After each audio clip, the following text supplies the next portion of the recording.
Например, Мария Рильке, испанская танцовщица, как спичка, чиркнув через миг-другой, выбрасывает языками пламя.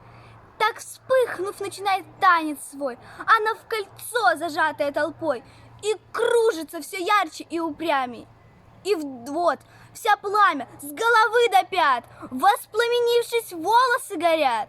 И жертвую в рискованной игре она сжигает платье на костре, в котором изгибаются, как змеи, трепещущие руки пламенея. И вдруг она, зажав огонь в горстях, его о землю разбивает в прах, высокомерно, плавно, величаво, а пламя в бешенстве перед расправой ползет и не сдается, и грозит.